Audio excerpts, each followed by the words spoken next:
रायगड जिल्ह्यात गेल्या 4 ते 5 दिवसांपासून सुरू असलेल्या मुसळधार पावसामुळे जनजीवन पूर्णपणे विस्कळीत झाले आहे।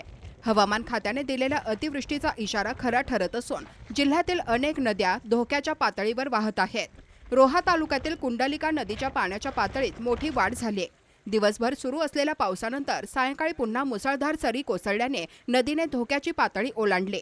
यामुळे नदीचे पाणी शहरात घुसले असून रोहा नगर परिषद चौक, राम मारुती चौक, रायकर पार्क, दमखाडी, भुवनेश्वर, वरसे, धाटाव रोड तसेच इतर सखल भाग जलमय झाले आहेत। रोहा मुख्य बाजारपेठेत तब्बल 3 ते 4 फूट पाणी साचल्याने अनेक दुकाने पाण्याखाली गेले।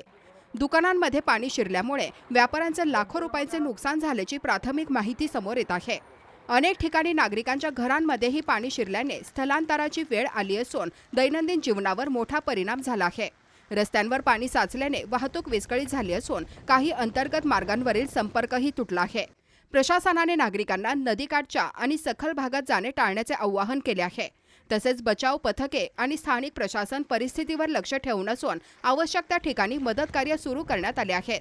हवामान विभागाने पुढील 24 तासातही रायगड जिल्ह्यात मुसळधार ते अतिमुसळधार पावसाची शक्यता व्यक्त केली आहे।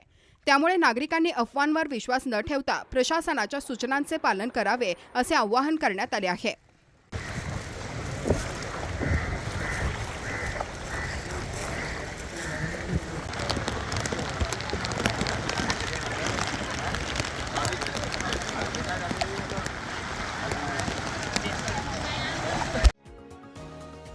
तुम्ही पाहत आहात विस्टा न्यूज मराठी।